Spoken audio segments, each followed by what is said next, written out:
Hello everybody, as many of you already know, JACLYN Hill has revealed that she is launching her newest product which is going to be a collaboration with Morphe, and it's going to be another large eyeshadow palette. Now, this palette apparently was leaked a little bit ago, and now JACLYN Hill has prematurely, it seems, announced it. Now, there has been a lot of conversation floating around on the internet about this launch, comparing this launch to other previous launches that she's done specifically with Morphe and others. There has always been, I think, a little bit of controversy surrounding JACLYN Hill and the products that she launches. But I mainly want to make this video a little bit of a few things. I want to talk about the palette. I want to tell you guys what I think about it. I want to give you guys potential alternatives or dupes for this palette that are currently present on the market. Smoky Glow actually published a video, I think this morning when I'm filming this, and she just went into great detail as to JACLYN Hill's previous collaborations with Morphe, the controversy that ensued, and she did a very good overview of all of that stuff, and she also provided a few of her opinions in the video as well. So if you are looking for an in-depth, very, I think, well done video on all of that sort of stuff, Hannah from Smoky Glow did a great one, and I'd recommend watching her video. I watched it myself and I really enjoyed it. It was very informative. I knew most of the information in there, but it was really great to have a refresher, because a lot of times I think with certain big influencers, well, honestly with all big influencers, it's very difficult to remember exactly what has happened, and a lot of times it's easy to forget controversy. But if you look at a bigger picture, you see a pattern emerging. There have definitely been some controversies attached to JACLYN Hill and her launches in the past. A few that I would like to note would be the Vault collection that launched with JACLYN Hill and Morphe. That was a while ago. That was like 2 years ago, but I think it's easy to forget that one, but Hannah really did cover it quite well in her video. Also, another more recent controversy happened with JACLYN Hill and her lipsticks. I made a video about that, and I'll put it on the screen if you're interested in seeing it. But yeah, I had my opinions, and they were definitely not positive, because I think that that situation was handled terribly. And like Hannah, I do share the opinion that that situation has not yet been resolved. In fact, it does seem that JACLYN Hill did her very best to sweep it under the rug as best she could. And for the most part, that has worked out very successfully in her favor. But I would like to talk about this original palette right here. This is the JACLYN Hill original classic palette. I have the original packaging, the original rather crappy packaging, because a lot of you guys might not know this, or you might not even remember this, but when JACLYN Hill first launched her palette with Morphe, she had like this essentially a cardboard packaging. It was very easy to get smudged and dirty. That's why mine is like this way. There were no shade names anywhere on the palette. On the back it had Morphe and JACLYN Hill. It kind of looks a little bit cheap, it really does. Later they came out with a updated version of the palette, and I think they either had the shade names on this part or they had the shade names back here, but either way they added the shade names on the palette after they started selling it in Ulta stores, and after Morphe started selling in Ulta. And they also apparently revamped the surface on the palette and made it a little bit easier to keep clean. So there was like a little bit of a, I would say, like kerfuffle with people being a little bit miffed that she had not come out with a better packaging in the original launch, but instead they just revamped it for Ulta specifically. This palette was such a big deal when it first came out. I remember it sold out just like that. This palette has so many shades in it that are so flattering on a multitude of different people, and these types of shades are so beautiful. Most of these shades are not repeats of each other, which is not necessarily something that you find very common in larger palettes. And in general, this is a very aesthetically pleasing palette, and when this came out, it was a big deal, and it was a pretty iconic palette. I don't necessarily think it holds that relevance today, but at the time, it definitely did. For a long time, people were just singing praises about the quality of this palette. It was considered the best of the best for a certain time. So this palette is essentially the big sister to the newest Morphe palette, and I'm gonna put like a side-by-side picture of these palettes on the screen so you can see what they look like. Maybe I'll just put it over here. But yeah, these palettes look like they could work together. They've always obviously been packaged in a similar way. You have look at the same number in each palette, so they in a sense just are made to look kind of like corresponding palettes, but they're so different that you kind of feel the urge to get the newer palette because they kind of look unique to each other. And the thing is, unlike the original JACLYN Hill and Morphe palette, this palette actually, in my mind, does seem to have a lot of repeat shades. JACLYN Hill is going to publish her review video and swatch video of the palette today, I think, when I'm filming this in the evening. So I haven't yet seen her swatch it and talk about the shades, but just looking at the palette, it looks like so many of the shades are very similar. And if you look at this picture right here, I have actually gone through the palette, and what I did is I just chose shades that looked very similar and I matched them to each other, and there are so many matches throughout the palette. Yes, there are some minute differences between the shades that I've matched, but I think, in my opinion, this might be an unpopular opinion, but it is still my opinion, a lot of shades can look very similar on the lid. They might look slightly different in the pan, but they can look very similar on the lid. Like Hannah said, you can easily just cut it back to 18 shades, but I do think that if they did cut it back to 18 shades, they would reduce the selling power of this palette, because the entire point of this launch is to push a palette that is masquerading as a little sister to the original JACLYN Hill palette. But they can't necessarily do that if they are pushing a smaller palette. It had to be a palette that was packaged in a similar way, that had the same number of shades, so it could look like a sister version of the palette. Because really, they didn't necessarily need to come out with like any sort of special color story. All they had to do was just throw some colors together, put them in a palette that looked very similar, almost identical to the original palette, and then they could easily sell it, because there is still a big market for what JACLYN Hill sells.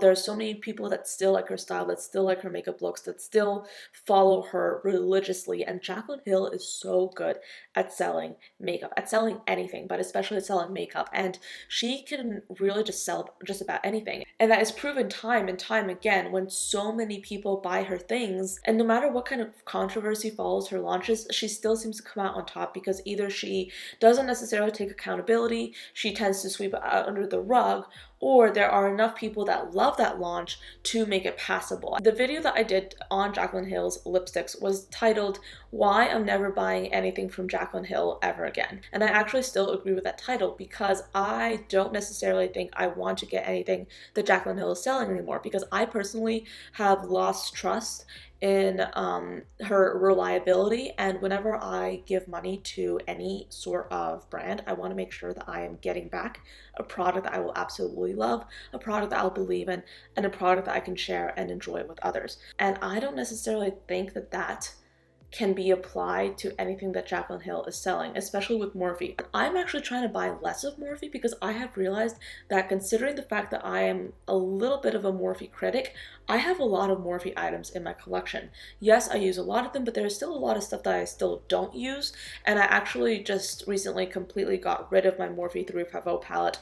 Thank goodness, because it was literally just sitting in my collection for years and I just hadn't used it. But that's just the thing with Morphe products. You have so many big palettes, and at some point you can't necessarily get more big palettes without getting so many repeats almost automatically. And the thing with this palette is I have dupes. I have purple, pink, orange, brown shades in my collection. I have so many options for that palette already in my collection. I can pick shades out of the James Charles and Morphe palette. I can pick shades out of some Juvia's Place palettes. And I will also actually pull up some palettes on my phone and give you guys a few options if you guys are looking for potential dupes. Because I do think that when it comes to finding alternatives to palettes, any palette that you find on the market, it's really easy to sort of be dumbfounded and sort of think that you have nothing else in your collection that matches or that corresponds or that resembles that launch. But really, once you start picking that palette apart, you can find a lot of similar options in your collection. So when I look at this palette, I think, okay, the colors that really draw me in would be the pinks, purples, that yellow, and maybe like that orange. So I can basically take those colors and I can find alternatives in my collection. It's that easy. And palettes that I think that really resemble the JACLYN Hill palette would be, I have a folder in my phone that I made specifically for this. The ColourPop It's All Good palette is actually, I think, a really good alternative for the JACLYN Hill palette. They are both large palettes. They're both quite similar. The ColourPop one is a little bit more neutral, but it still has that yellow. It still has that pink and purple theme. You still have those warm browns, and you also get a few pressed glitters if you're into that sort of thing. A few small differences, but the overall palettes do look quite similar. Still, another option would be the Lunar Beauty, what is it called? The Strawberry Dream palette. At first glance, these palettes look quite different. The Lunar Beauty one is definitely much smaller, and it definitely has a slightly different color scheme. It has those blues in there. But imagine taking those blues out.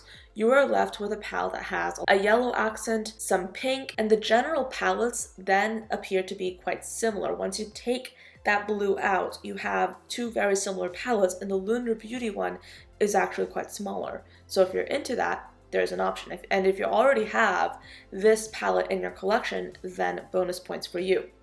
Another palette that is, I think, a little bit similar would be the Juvia's Place Queen palette. Now, this came from a collaboration that they did a little bit ago, but really, so many of the Juvia's Place palettes have pinks, have purples in them. The Juvia's Place Festival palette has a fantastic pink in there that I use all the time. It is amazing, and it can easily serve as an alternative to any one of the pinkier tone shades in the JACLYN Hill palette. This version of the Juvia's Place palette does have those pinks. It has a little bit of red, it has a little bit of purple, and it has like those neutral tones. So in a sense, this is pretty much a 6-pan version of what the JACLYN Hill palette could have looked like if it was condensed in that way. Moving forward, let's talk about this one right here. This is the Bakery Box palette from La Roque Cosmetics. Now, this is in and of itself a completely different looking palette from the JACLYN Hill palette. However, once you start taking apart elements of these palettes and looking at them a little bit more objectively, you can find a lot of similarities. Both of these palettes have pink tones, orangey tones, neutrals, you have like a little bit of warmth in there, you have some reds and coral shades. Both of these palettes have those similarities. You also have highlight shades in both of these palettes. Granted, in the La Roque palette, you have highlight shades that are in larger pans that are meant for use on the face. However, you can also use them on your eyelids as eyeshadows. So these palettes do look quite similar if you break them down. Another palette would be from Ace Beauté. This is a Scarlet Dusk palette. If you are specifically interested in the more warm tone, berry, orangey, pinky tones, purpley tones that can be found in the JACLYN Hill palette, this might be a good option for you because you have those tones in here. You have mostly colorful shades in a very small curated palette, and I think at this point almost all of us have a good yellow in our collection, or at least some version of a yellow in our collection. And if you look at the JACLYN Hill palette, you only have one matte yellow in there. So really, if you were looking for a alternative version of the JACLYN Hill palette, all you need really is something like this palette and a yellow. That can be a single or it can be found in another palette. So you can really just like mix and match, and you can create your own alternative version of the JACLYN Hill palette without necessarily buying anything else. I'm not telling you to buy these palettes instead of buying the JACLYN Hill palette. I'm simply using these palettes as visual aids to help encourage you to maybe look into your own collection and see if you can find any alternatives that are custom to you. The next palette I would like to talk about is also from Ace Beauté. This is the Blossom Passion palette, and this has a lot of more vivid pinks in here, and you have like basically the same thing as the previous palette that I mentioned, but you have like a lot more vivid options. If you're somebody that wants that vividness, if you're somebody that likes that color, this might be a great option. Again, you have a lot more pink in here, and there are some more vivid pinks in the JACLYN Hill palette as well, but this one has some good options also. This palette is the Spicy Betch palette from Tarte. Now, this is an 8-pan palette, and again, this palette in my mind focuses more on the warmer, colorful tones. You have some elements of orange, yellow, pink, and red in here. So those are colors that are also present in the JACLYN Hill palette, and this is a smaller and yet more curated version of a palette that could resemble this one. If you are more interested in the purpley tones found in the JACLYN Hill palette, and you still want a touch of orange and pink as well as some neutrals, this one might be a good option for you. This is actually a new release from Pinky Rose Cosmetics. This is the Luscious Plum palette, and it is a pretty curated version of a neutral slash colorful color scheme. You have a lot of purples in here, orange, and pink. So in a sense, it could be a condensed version of the JACLYN Hill palette. I feel like I have so many versions of pinks, oranges, purples, and yellow in my collection already that I don't need anymore. So this palette is just not something that I am finding too interesting, too inspiring, too unique enough to add to my own collection, because I have spoken so many times about the importance of adding value to my collection for me personally, because I think that if I'm putting money into my collection, I want it to be put towards products that are things that I don't necessarily already own a version of. I want to really look long and hard at my own personal collection and see what I have and see what I don't have. And if I don't have it, then I can buy a version of it. If I have it, I might want to think twice about getting another potentially duplicate of what I already have, if that makes any sense. I'm not trying to discourage you from buying the JACLYN Hill palette. I'm simply trying to provide an alternative opinion. But yeah, that's all I have to say for today. I do want to say once again, go check out Hannah's video talking about JACLYN Hill, her most recent one. I'll put it on the screen so you can see what it looks like. But that video was a very well thought out, very well informed, I think, look into the situation. Slightly different from mine because Hannah does a lot of really great commentary videos. But I hope you guys enjoyed this video. Thank you so much for watching till the end, and I will see you all tomorrow. Bye guys.